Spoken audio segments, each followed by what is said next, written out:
La cité de Oujda a été fondée par les Berbères à la fin du Xe siècle de notre ère.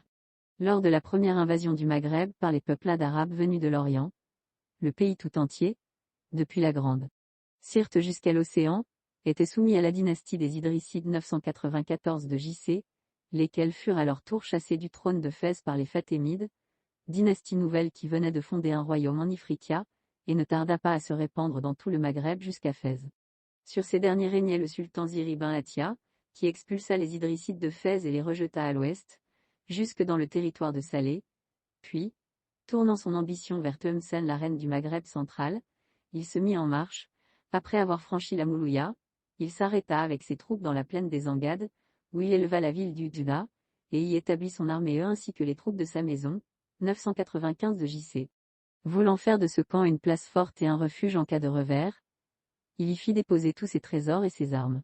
Depuis lors, Oujda forma le boulevard de la frontière qui sépara le Maghreb central du Maghreb el-Aqsa, que représentent de nos jours l'Algérie et le Maroc.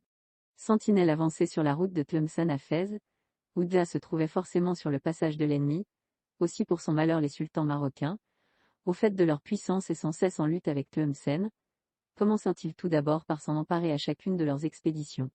Après avoir livré cette malheureuse ville à toutes les horreurs du pillage, les vainqueurs y laissaient une forte garnison, afin d'assurer leur retraite en cas de revers.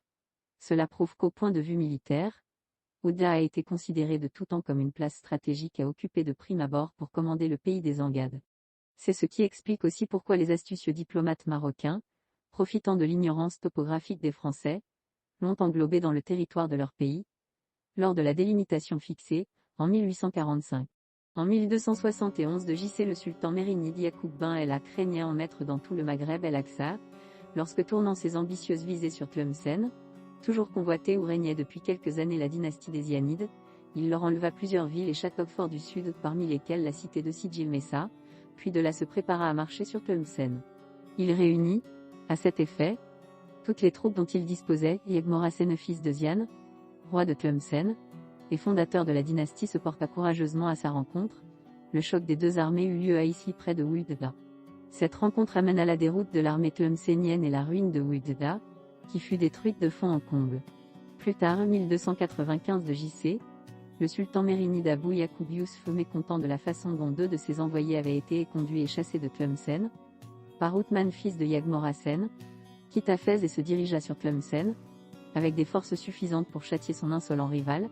Arrivé à Oujda, il en fit abattre les fortifications, et pour la deuxième fois cette malheureuse cité fut saccagée et livrée au pillage. Mais, 2 ans après 1297, et tandis que Oujda était demeuré tributaire d'Abou Yacoub, ce prince marchant encore une fois sur Tlemcen, objectif constant de la convoitise des sultans de Fès, s'arrêta à Oujda et ordonna de relever cette ville et d'en réparer les murailles. C'est alors qu'il y fit construire la citadelle Casbah, une mosquée et une habitation pour lui-même. L'année suivante, Abou Yacoub tenta pour la 3e fois une incursion dans les États tlemcéniens, sur lesquels régnait toujours Othman, fils de Yagmorasen. Il parvint, cette fois, jusque sous les murailles de Tlemcen, qu'il investit complètement, et construisit des logements pour ses troupes, mais au bout de quelques mois, voyant la place lui résister vaillamment, il dut décamper et reprendre le chemin de sa capitale. Avant de rentrer à Fès, il passa par Oujda et voulut achever de relever cette ville. Il y rassembla de nombreux ouvriers, sous les ordres de son frère, chargés de diriger les travaux. Cette première reconstruction d'Oujda remonte, en conséquence, au XIIIe siècle de notre ère. 18 ans plus tard, en 1314 de J.C., le sultan mérinide Abou Saïd étant monté sur le trône de Fès, laissé vacant par la mort de son frère, trouva l'esprit public fortement surexcité contre le gouvernement de Tlemcen. Poussé par ses partisans avides de conquête et de butin, il entreprit une nouvelle expédition contre cette ville. Arrivé sur la Moulouya, il place ses fils, à la tête de 2 fortes colonnes, qui formaient les ailes de son armée, et les fit avancer vers l'est. Entré sur le territoire tlemcénien, il y répandit la ruine et la dévastation. Oujda, qui avait été rendu depuis longtemps à ses maîtres naturels, les rois de Tlemcen, se trouvant fatalement sur son passage, il dirigea contre la ville un assaut formidable.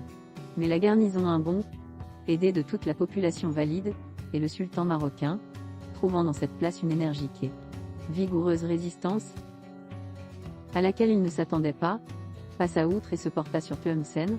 20 ans après, En 1333 de J.C. Abou-Lassen, fils d'Abou Saïd, ayant eu de nouveau démêlés avec le gouvernement de Tlemcen, organisa une armée de siège pour l'investissement de cette place.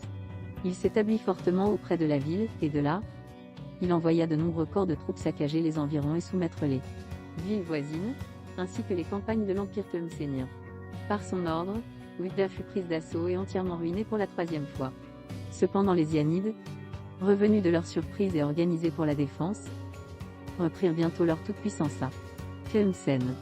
Ils reconquirent intégralement, à l'ouest, la région d'Ouidah et tout leur ancien empire, qui se tendait à l'est jusqu'à Délis. La dynastie Hafside régnait alors à Fès, et venait d'achever la conquête de Gibraltar.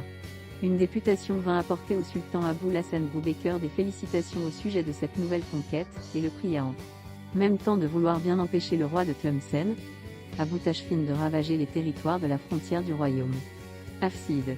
Le sultan envoya aussitôt des agents diplomatiques à la cour de Tlemcen, afin d'obtenir, par de vives remontrances, l'évacuation intégrale du territoire Hafside et la réduction du royaume de Tlemcen à ses anciennes limites. Abou Tachfin repoussa vivement ces observations, et y répondit, dit-on, dans des termes inconvenants.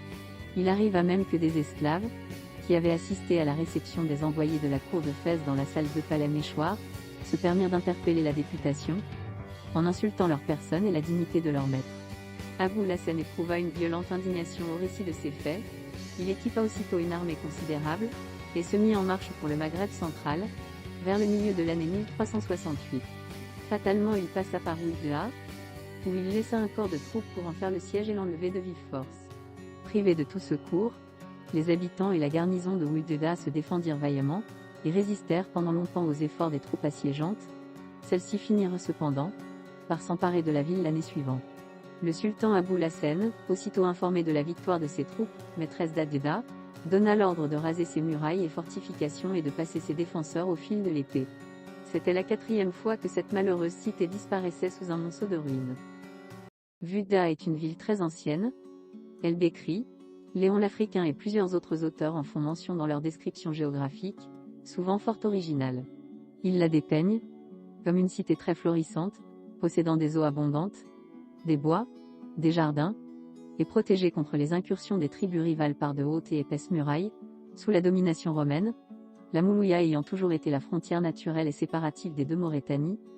Ouidah, qui n'était qu'une très petite bourgade, peu connue, dépendait de la Maurétanie césarienne, devenue plus tard le royaume de Tlemcen. Son nom romain ne nous est pas parvenu, mais on sait qu'à 16 milles seulement au nord-est, se trouvait le camp retranché. Connu sous le nom de Numrus Severianum, ainsi appelé en l'honneur de l'empereur Alexandre Sévère, et situé à 3000 au nord de Numrus Syrorum. Plus tard, sous les Berbères, Ouidah devint le rempart et le poste avancé de Tlemcen. Léon l'Africain, voyageur et géographe du XVIe siècle, dépeint ainsi la ville. Gouajida est une ancienne cité, édifiée par les Africains, en une vaste plaine distante de la mer Méditerranée, environ 20 000 du côté du Midi, et au temps de Tlemcen, ou peu s'en faut. De vers Midi et Ponant, confine avec le désert des Angades, environné de terres très fertiles avec plusieurs jardins plantés de vignes figuiers joignant les murailles de la cité. Là, passe un fleuve duquel se servent les habitants, tant pour leur boire que pour autre chose nécessaire. Les murailles furent autrefois hautes et fortes, les maisons et boutiques bâties d'un industrieux artifice, les habitants riches, civils et magnanimaux, mais elle fut saccagée et démolie par les guerres qui survinrent entre les rois de Fès et ceux de Tlemcen, au nom desquels elle voulait tenir bon. Puis, la paix faite, elle commença d'être habitée par gens qui se mirent à édifier maisons, non en si grande quantité toutefois, ni d'une si belle structure qu'elles avaient été par le passé, car il n'y saurait avoir pour le jour 8500 logis habités, et avec ceux, de pauvres gens comme ceux qui rendent ainsi excessif et démesuré tribut aux rois de Tlemcen et aux Arabes leurs voisins, qui demeurent au désert d'Angad. Ils ont aussi coutume de nourrir de grands ânes, qui engendrent de très beaux et grands mulets, qu'ils vendent bien chèrement à Tlemcen. De son côté, El-Bekri, célèbre polygraphe mort andalou qui vivait au XIe siècle, nous donne sur Ouidah la description suivante. Tabarit aujourd'hui à Djerou est le port de la ville d'Ouidah, dont il est éloigné de 40 milles, de Tlemcen à Ouidah. Il y a 3 journées, l'on se rend d'abord à El Hama, puis à un village nommé Esheba. La Grisâtre, puis Ouidah. Cette cité se compose de 2 villes ceintes de murailles, dont l'une fut bâtie en l'an 440 049 de J.C. Pariala, fils de Bologhide et membre de la tribu des Ourtoguines. La ville neuve, renfermant plusieurs bazars, est habitée par des commerçants. Le Djamé, grande mosquée, située en dehors des deux villes, s'élève auprès d'une rivière au milieu de jardins. Vudda est entourée de forêts et de vergers. Les vivres y sont de bonne qualité et le climat très sain.